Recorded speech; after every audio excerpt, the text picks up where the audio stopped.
Right. What up, squad? One more for everybody. Welcome to the Business Viability Workshop. This is the Build with Gemini XPRIZE Hackathon. Thank you to everyone who has been hacking. We love to see the movement that we're seeing in Discord. We love to see you forming teams. We love to see the progress on your project. So today we're going to be discussing business viability. This is a workshop that can hopefully answer many of the questions you might have about one of the primary criteria that that judges are going to be assessing, which is business viability. So in the chat, throw it down. Where are you hacking from? Let us know. Let's see. We got folks from India. We got folks from Germany. We got folks from Nigeria. We got Philly in the house, Washington. Let's go. We love to see it. Chapel Hill, North Carolina. Let's go. South Africa. Nice. We have a worldwide squad. It's like the World Cup in the chat right now. I love to see it. It's like the World Cup of hackathons. All right. So here we go. Who's here to help? Tyler's from Prize Operations. He's not with us right now, but you will see him all the time at the hackathon. Roopa, she's here with us. Is from XPRIZE. If you want to unmute yourself, you want to introduce yourself real quick, Roopa, go ahead.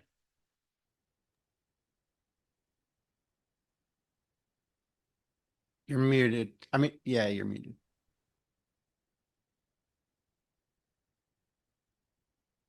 All good. We'll keep going.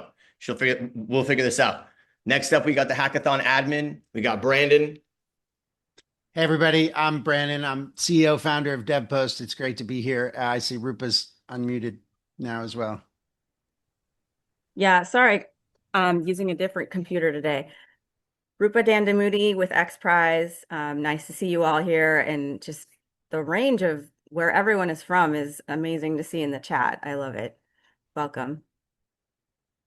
And we also have two more folks from Devpost here to support. Keshya and Darlyze. You want to quickly introduce yourselves? Hey y'all, my name is Darlyze, aka Darveloper. You probably see me in the Devpost Discord. I am developer marketing manager here at Devpost, and I get paid to yap. So I'm not yapping today, but I'll yap in Discord. And hi, everyone. I'm Keshya Williams. I'm project manager with this hackathon. So you'll also see me in the chat helping out, answering questions. Woohoo! All right, next slide. Let's rock. Okay, what we're going to go through right now is quickly, for the folks who need a quick refresh, the 5 categories, 1 hurdle, a real business operated by AI. We're going to go through the 5 categories lightning fast. So hit next slide. Category number 1, we got education and human potential. We're transforming how we learn, grow, and achieve our best. That's category number 1. Category number 2, we got entrepreneurship and job creation. So we're fueling the tools that help new founders and economies thrive. That's number 2. Number 3, we have small business services. We're powering everyday businesses with tools to compete and win. 3. Number 4, money and financial access. We're breaking down barriers to banking, capital, and financial freedom. This is category number 4. And then category number 5, professional services access. We're connecting everyday people with the expert guidance that they need. All right, so those are the 5 categories. Real quick about the numbers. We have a $2 million cash prize pool. Thank you to Google and the generous donors. We are excited to have this opportunity. $2 million cash. So 5 category prizes, $50K. 15 runner-ups, $50K. 3rd place to 5th place, $100K. 2nd place, we got $200K. And with a grand prize, 1st place, we got $500K. That is a serious seed round. We are excited. We want to see that happen. Whoever is getting that $500K, we are stoked to see it. So now let's talk about the business. So next slide. What is business viability? This is why you're here today. All right. There's 3 important things that we're going to go over today for this workshop that discusses business viability. All right. First and foremost, you're wondering, how do I wrap my head around this? You always go to the rules. You always start with the rules. All right, hackers, remember, at every hackathon that you participate in, if you ever have a question, You always go to the rules first. All right. So what I'm going to do right now, let's go to the rules real quick. I'm going to show you how to get to the rules. And if our hackathon admin has any things that he wants to add, Brandon, please feel free. This might be your time to throw in any of the updates that you want to give. So let me just pull up the rules real quick.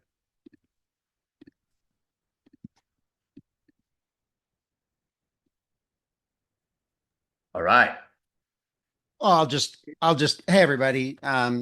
Thanks. This is awesome to see everybody. And on the rules piece, nothing much to add. It's all there. As Breja said multiple times, it's the governing document of the whole thing. And I think a lot of you are going to probably want to know, well, hey, is my thing viable? How can I make my thing more viable? Is this viable enough?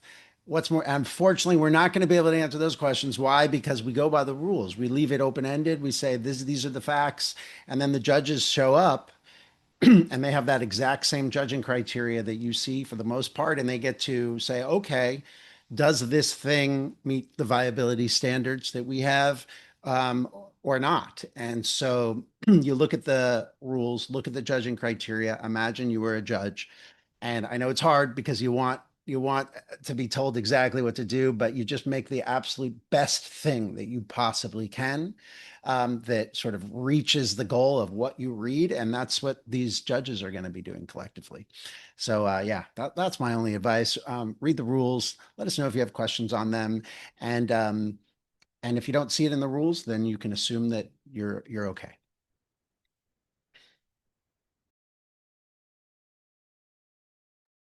Thank you, Brandon. All right. So now we've brought you to the rule in the rules to business viability.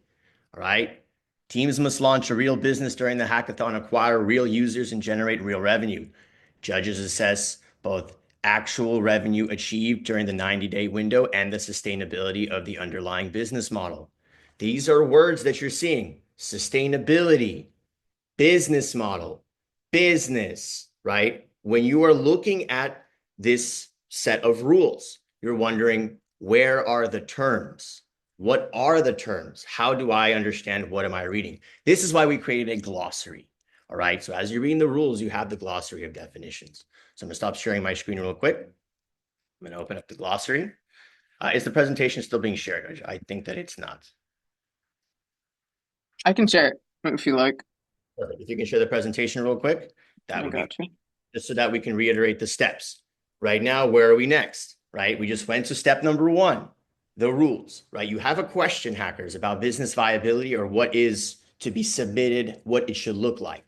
You start with the rules and then you go to the next step. It's the glossary, right? So the glossary, it's in your resources. So if you go to xprize.devpost.com, I believe it's /resources, you will see there is a glossary, and you click that glossary and you will see the definition that pops up for business viability, right? What is business viability? It's a third of the judging criteria. You have to know, how will the judges be looking at this? Business viability is defined as the ability to sustain activities, the ability to sustain activities. The ability to sustain activities that provide goods or services to customers beyond the hackathon, right? So keywords: ability to sustain activities beyond the hackathon. That is how judges are going to be looking at business viability. So when you're asking yourself, do I have to be profitable? Do I have to have this? Do I have to have that? Profitability is a part of being a viable business that communicates to the judges the economics of your business, right? That's one of these signals, but not the only signal, right? So it's important to understand business viability is defined as the ability to sustain the goods or services that you're providing, the activities, to customers beyond the hackathon. So that is a key piece in the glossary as you're going through, right? As you're filling out your P&L, which we'll have an activity in a second to walk you through what it looks like. Okay. So business viability. If you have any questions about that, I believe we're going to be, we've enabled the Q&A feature. So if you have any questions so far, rules, glossary, put those questions please into the Q&A. All right, so let's pull up the game. Okay, so now we are submitting to the hackathon, right? This is now a day before the submission deadline. You are earning revenue, right? You are out in the field, you're making it happen. So you now have the task of filling out the profit and loss statement, right? You go to the resources, and what you're going to do is you're going to download that document. You're going to download that document. You are not going to copy it. You are going to download that document so all the math is there. And you have that document locally. You're going to fill it out, and then you're going to upload it, right, in your submission on Devpost. Remember that key piece of direction. You're going to download the glossary.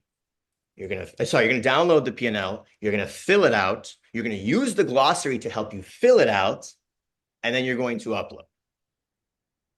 Rock and roll. If there's any questions about that, please throw it into the Q&A. All right, so now what we're going to do, I'm a hacker just like y'all. We're going to fill out the P&L. I'm going to show you what's good.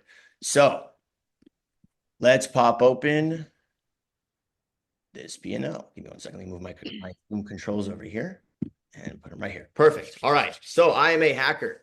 We're filling this out. It is now, I'm using $10,000 as dummy data. This is just for explanation purposes. This is for me just to show numbers on the screen so that you can see how the expenses might affect what the profit looks like at the end. So this is just for demonstration purposes. We're just using 10K, 20K, 20K, 10K as an example. All right, so we're filling it out. We're at 0, right? Right now what we're doing is we're going through our accounting at the end of the day before the submission deadline of the hackathon. You've been in the market, you've produced your product, you've gone to market, you're making sales. We want to see. These are independent sales. The judges want to see the independent sales. We know that there is global revenue that is coming in through the doors, but the judges really want to see specifically the independent sales, the sales of the product or service of the actual new business that you have created for this hackathon. So say you're creating, I'm the Hacker Cat, and I've created a new software as a service model, right? I'm in category number 5, and I am making sales. I'm crushing it. So in May, we made 10K. Then in June, we made 20K. Then in July, we made 20K. And then in August, we made 10K. So now, as you can see, we have total revenue. All right, so we have our total revenue. I'm just going to go through this real quick. Now, as you can see, we have related party revenue. You're probably asking yourselves, what does that mean? Well, there's a line here, see the rules. So when you're at the rules, you're jumping in, related party revenue. There it is. All right, what is related party revenue?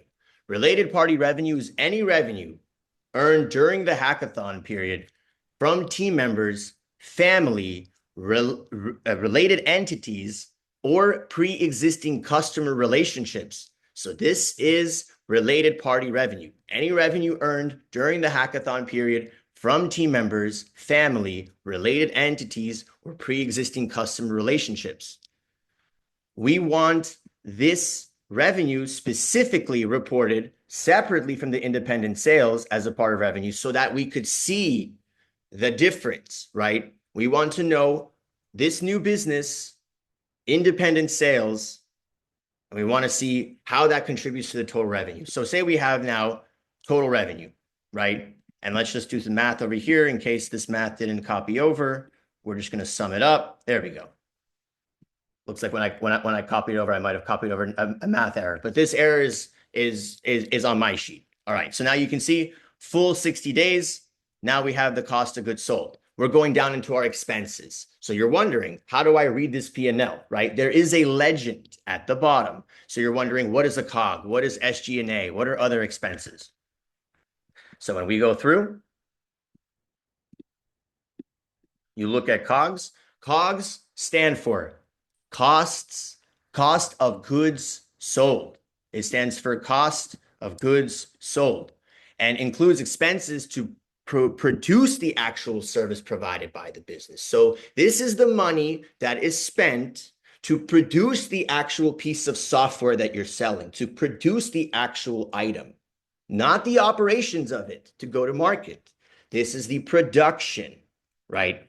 This is why we want to see, where is the AI used in production? So when you hear production, that's associated with cost of goods sold.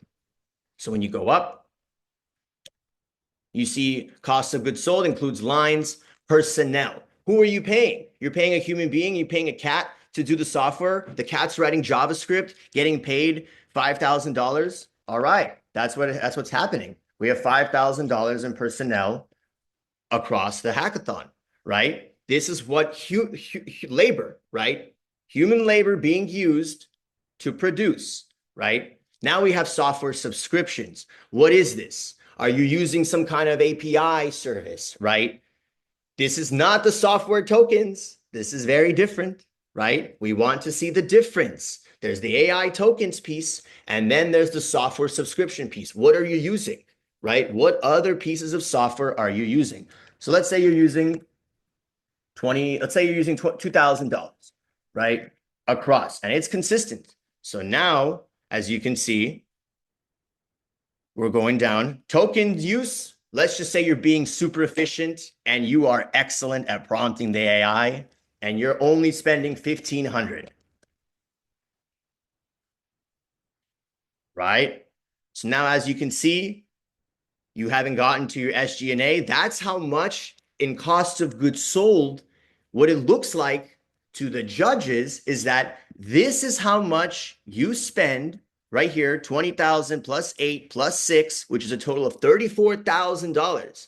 What a judge would be seeing when they read this P&L is that these are the numbers that it takes for you to produce the actual service or product that you're selling. This is your cost of goods sold. This is what it takes to get the actual product built.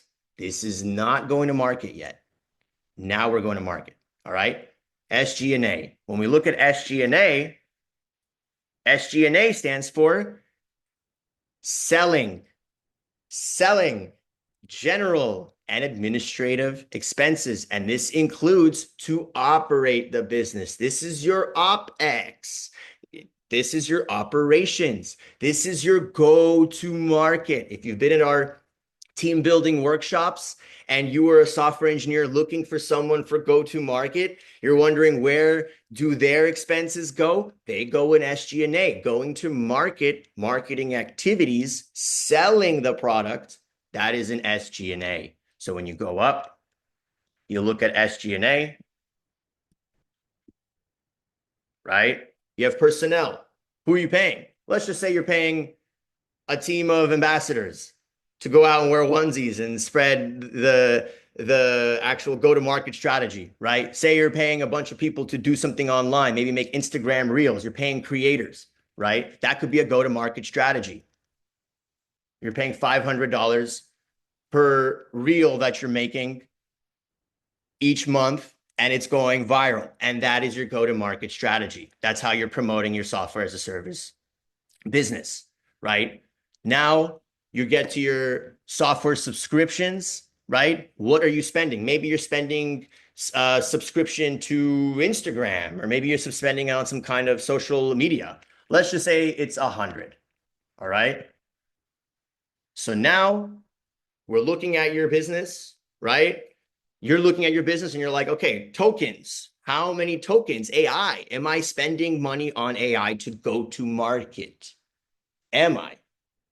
Right? You do a quick audit. You see how much you spent for your go-to-market activities. This is the tokens. You're using AI, right? Software subscriptions, if you're spending for something like a software that you're using, an API, a database, some kind of access, a third-party piece of software, right? Now, when in your business, if you're using your tokens, right, this is where you would show, maybe I'm using $500 a month in tokens, all right?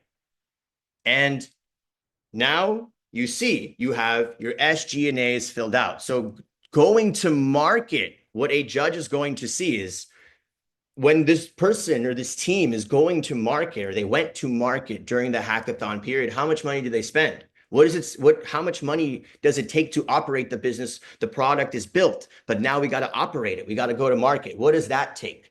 This is where you start looking at beyond just the product. You're looking at this as a business, right? The submission that you're making for this hackathon is a business operated with AI. This is why this hackathon is so unique, unlike any other hackathon we've seen in the world. The outcome is actually an operating business that is making money, and it's powered by AI. AI native, as you know, is one of the 3 criteria. So as you're getting into other expenses, immediately you look at the legend, right? Other expenses, what could that be? Other expenses may include expenses like rent or travel, expenses not specifically outlined as you saw in your cost of goods sold or your SG&A. This is where in the P&L, you will enter that information. So maybe I didn't have anything. I didn't have any other. So for this example, let's just say I had 0, or maybe I spent some money on Lyft, right? Let's just say I gave myself a budget to go and meet, individuals in the community to talk about the product. It's not necessarily go to market, but it is an administrative thing that I'm doing to support the business because I had to create it, right? Let's just say we put $75 there, right? Just to fill up the cell, right? So now you're looking at your P&L, and a judge is looking at this same P&L. They see that this is a business that has expenses that do not exceed the revenue in the period of time. We see that this business, whether it has an entity or not, is existing as a business activity that is generating revenue, more revenue than expenses. A judge is looking at that, and it looks at this specific P&L during the hackathon period, right? These are your numbers, right? And what the profit and loss section communicates is, okay, clearly this business activity is not using more money than money is coming in. So there is a chance, right, that this could be a business that can continue beyond the hackathon period. Do we know for sure? We do not know for sure. But what we can see and infer from your numbers is the critical piece that informs the judges, is that whether or not your revenue is exceeding your expenses, right? We see from the cost of goods sold. Does your revenue that is coming in allow us, as the people running your organization, if you're talking to yourself, does the revenue allow us as a team to build the product and go to market? Can we sustain these activities beyond the hackathon period, given these economics and where we're going? This is the case that you are making to the judges.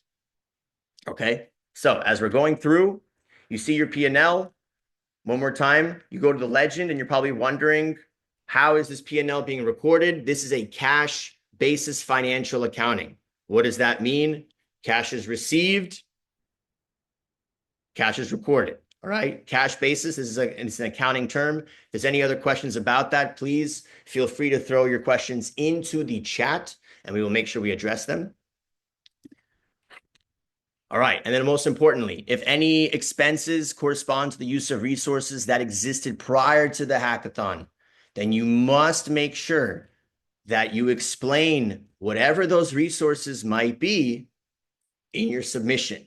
There is a place for you to do so in your submission when you're filling out the questions on the Devpost platform. But it is very important for us to know if any of these expenses that are on this P&L correspond to resources that existed prior to the hackathon, then you must clearly outline them.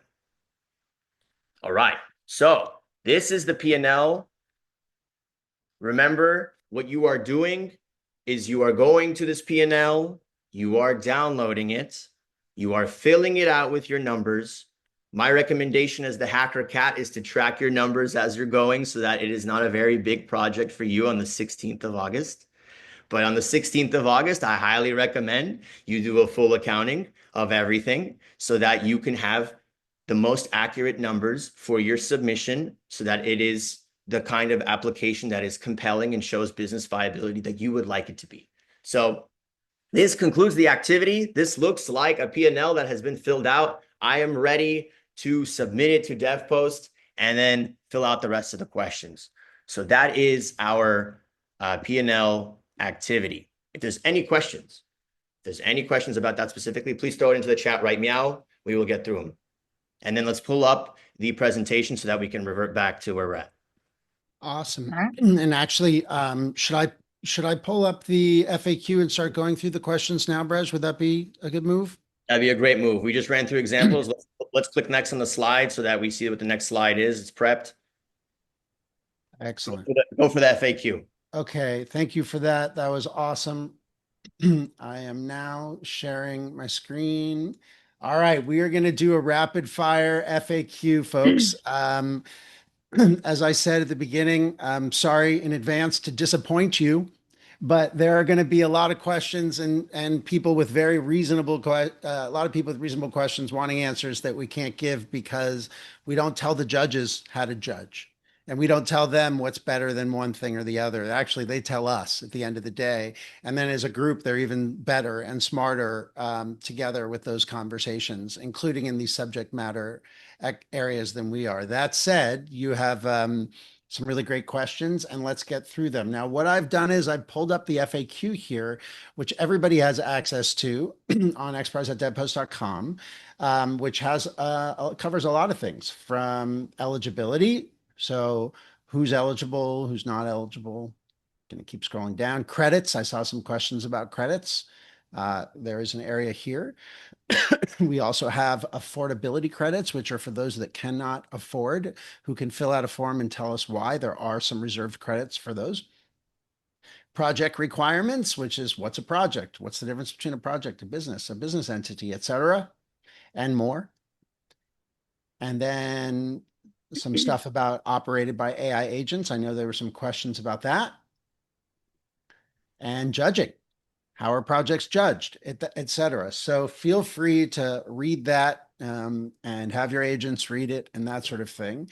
But let's start going through some of these questions. I'm not going to answer them all, but we'll get through it. So what do you want to see in the first 90 days to believe a business has real potential? Unfortunately, that is a great example where we cannot say this is exactly what you need to have.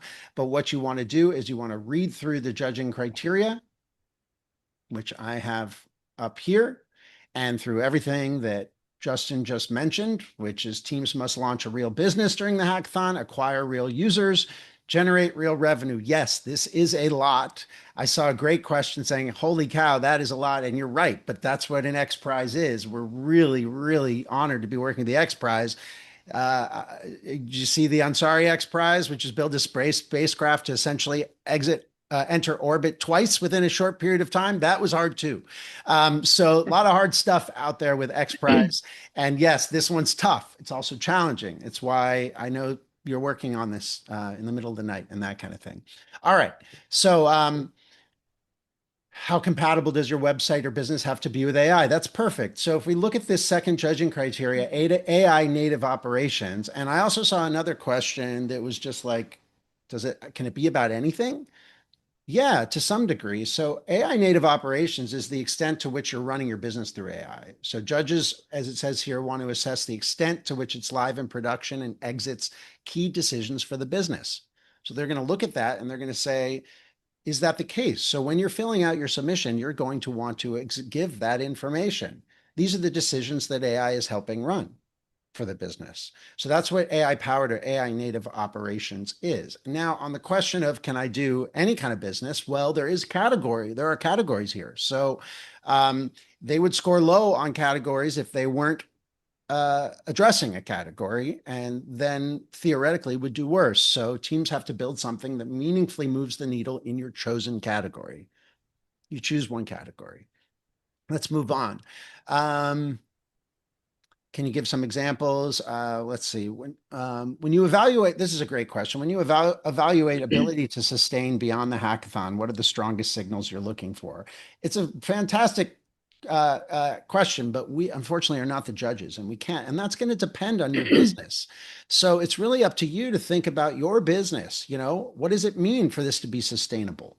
There should be a business model of some sort that is sustainable over time. And do you have traction in these areas, and share what it is that you have? And then the judges will look at that. Yes, Brej. If you're wondering for sustainability, what that means, always check the glossary. There is a specific definition. And then of what you have spelled out, Darren, revenue, paying customers, user growth, you use your best judgment for what you think is getting you the closest to what the sustainability definition is. So that's right. And here's another thing. It is a short timeline, but everyone has that same timeline. Yeah. So you're competing against those that have the same timeline as you, which means that that's going to adjust based on how practical this is within a given period of time. I wasn't able to develop perfect segue. I wasn't able to develop my app from the beginning of the hackathon. I only started working on it recently, and it will be during this final month that I finish implementing it and begin making sales. Would this be a problem for my participation? So actually there is a FAQ question specifically for that. It's not exactly, but it says, will $0 revenue in May, for example, disqualify us? There's no specific disqualification outlined if revenue is a given number. That is not part of it. The judges are going to look at that and say, well, what have you told us? What have you accomplished? What have you done? And then they'll be able to evaluate that based on what you have said. So it is not necessarily the case that somebody that had revenue in month 1, 2, 3, and 4 beats somebody else just by definition who only had revenue in months 2, 3, and 4, or months 3 and 4. It doesn't just go by that. They're going to be looking holistically at what does this revenue say about this business? What has the person who's filled this out said about what they've spent their time doing, and that kind of thing. So give that context, and that can help the judges evaluate it. Okay, keeping on going.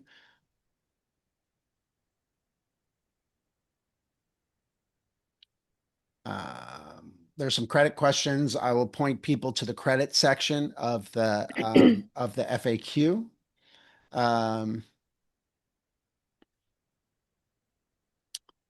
A startup's oxygen is cash flow. Could you help us understand the thinking behind the 60-day gap after winner's announcement and prize money is released? That's a good question. It's actually shorter than most competitions. I'm founder and CEO of Devpost, so we do these all of the time. It takes time to ensure that there's affidavits and legal documents signed to ensure that everything was done fairly and properly. That protects you and all the others. You want to make sure that just because a winner is chosen, that they don't just get a check the next day if something was wrong. So there's a verification process that's happening there, as well as money transfer. That doesn't necessarily mean that the winners will necessarily get paid on day 60 or 59, but that's what that's about. It takes time for that to happen. I like the confidence though. Love that.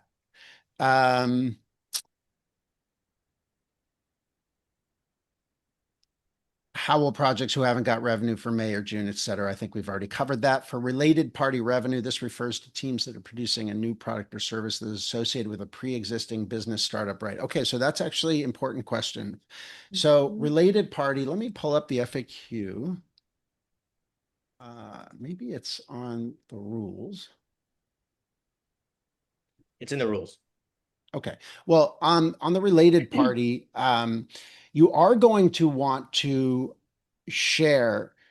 Okay, so here's what can carry over. You can have the business entity carry over, which is the name of the business or that structure, et cetera. For example, the structure of the business, which is the entity itself.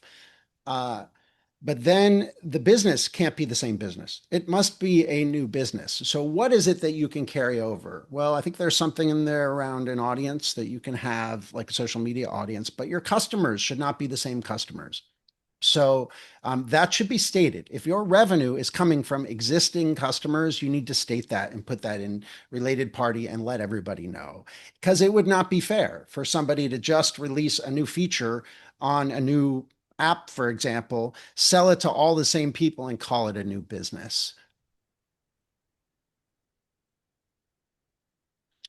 I'd like to know if you can help me with an email address to contact an organizer. So if you go to xprize.devpost.com, you will see that there's a way to email. There is also a Discord that is being monitored, and you can ask questions there. And I actually really like how people are helping each other already in the chat here and also in the Discord. That's part of the awesome thing about these is that everyone's helping each other. And part of the reason that people get to the end here is because of the experience. Not everyone's going to win, but you'll in terms of the cash, but you're winning in terms of being able to help each other start businesses, which is obviously the goal here. I'll just say if other people are answering your questions, you're not that aren't that aren't contest administrators. You might want to just know that they're not representing the organization. You may want to get that double checked. Okay.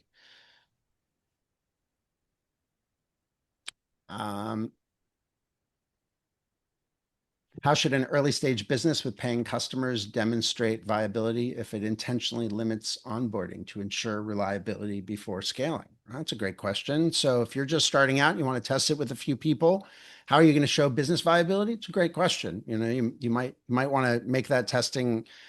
I am not speaking on behalf of the judges, but as an entrepreneur, maybe time box your testing with people so that you can actually have time to get it out there and show revenue and prove viability.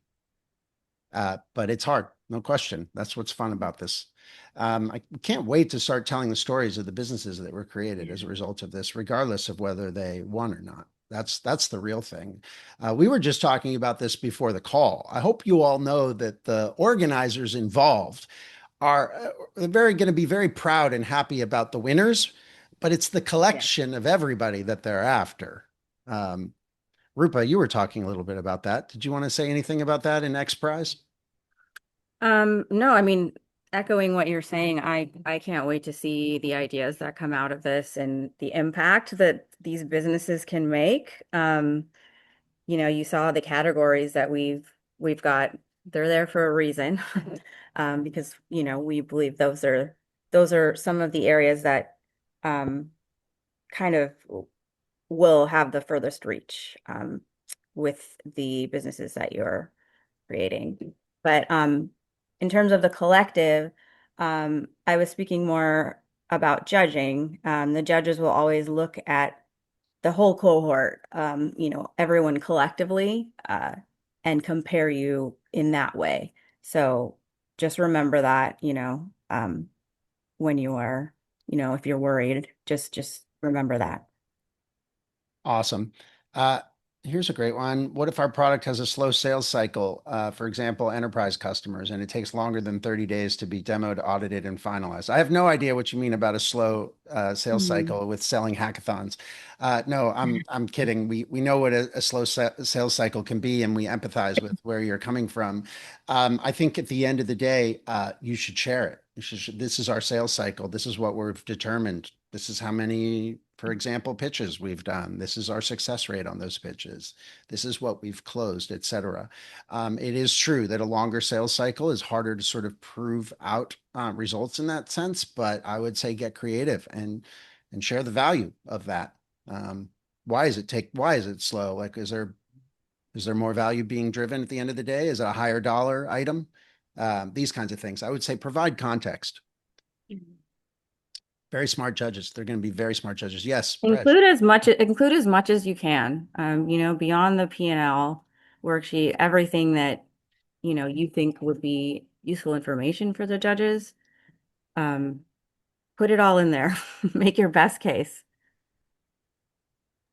I'm going to add a quick suggestion for when folks are thinking about how do I answer questions. There's this saying I'm a professional fundraiser at Hacker Fund. There's this saying, what gets measured gets managed. What gets managed gets money, right? So think about it like you're a social scientist. Measure, manage, and explain that so that you can go get the money. So the more that you are measuring, the more that you are managing, that's a part of what you are creating, the model that you are creating. Here's one. So if we're bootstrapped and building ourselves, do we just report zero on personnel? No, well, it depends. If somebody else is paying your salary or some other company is paying that salary that affords you the ability to work on this, you should report that. And so that's the best answer to that. We need to, let's see, a few more. How institutional sales. Okay. I have how does institutional sales and strategic partnerships play into the revenue if it is not recurring MRR, monthly recurring or annual recurring revenue? I don't know exactly what you mean by institutional sales in that sense, but if you mean like an enterprise sale that's a one-off, meaning that they purchase from you once, but it's not recurring, as in it is not a subscription, that's okay. That's not outlawed. Judges, I'm not speaking on behalf of the judges, but they will look at the viability of a business model and as part of the whole. But if for some reason there's someone out there that doesn't have a subscription model, that doesn't mean you shouldn't enter.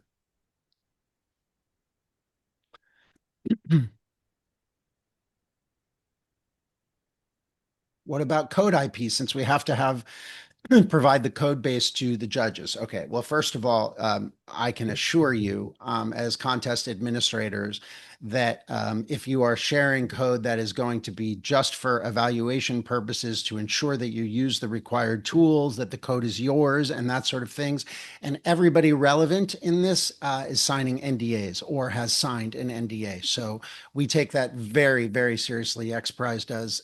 Everybody here does. We do need to be able to look at this stuff to know that that the competition has integrity.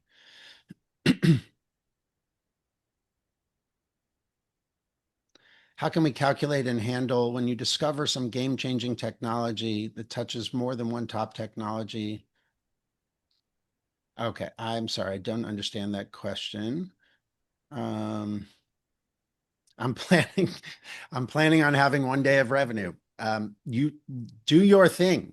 Do exactly what you think is best, and we can't wait to hear and see your story.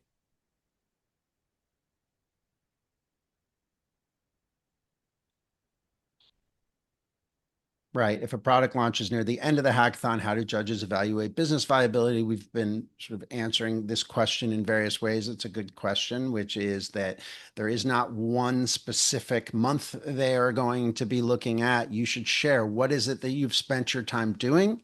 What is the value to your customers, to you and the business? What are the proof points that you have? And go for it. Let's see here. How are the judges going to make sure that some participants aren't cheating with the same clients and not reporting it? So you do have to report, show proof of revenue, and there will be a verification process for prospective winners as well. I will just say, do not cheat and do not try to cheat. It is not a good thing. We spend our time working against that. It's like we said, you can win in this hackathon by having a business that makes an impact, whether or not you were awarded a prize. And I think the vast majority of people involved have integrity, and they won't even be considering that. And a couple more here. I see more are coming in.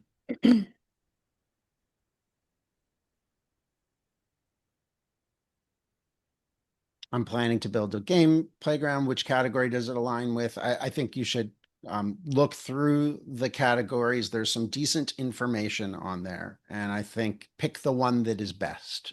Pick the one that you think is most appropriate, and then explain why.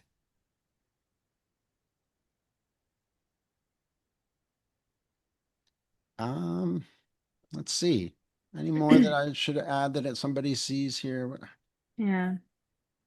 What if it happens if a friend or family member is genuinely interested in buying the product? How is it reported? That is related party revenue, literally. That should go in the related party section. Is our business advice not to sell? No, we're not saying you shouldn't sell to somebody, but it needs to be reported separately so that they can be evaluated fairly. Otherwise, someone says, I got all this money from my brother, and that's not fair. All right. Well, I want to just say, I know that there were a lot more questions. They didn't all get answered. I'm sorry for that. But I want to just thank everybody for their time here and look forward to seeing you around the Discord and in the email. And Brej, did you want to wrap this up in any way? Yeah, absolutely. Thank you, Brandon. We're going to see you in the Discord, the General XPRIZE channel. What we're also going to do, if you asked a question and we didn't get to it, and you put it into the chat or into the Q&A, we will go through them, and I, as the Hacker Cat and members of the Devpost team, we will review and help get your questions answered. If you have any additional questions about business viability after this workshop that hit you as soon as we log off, please make sure you go into Discord and ask them. That is what we are here for, right? And if you have a specific question and it got answered, and then you have an additional question to that question, you can tag me as the Hacker Cat in Discord so that I know that you've reopened a ticket, for example. So we are here. Happy hacking. We're stoked you're with us. We're excited to see business viability possible. For those of you that are hacking, we salute you. Thanks, everyone. Thank you. Bye, everyone. Bye.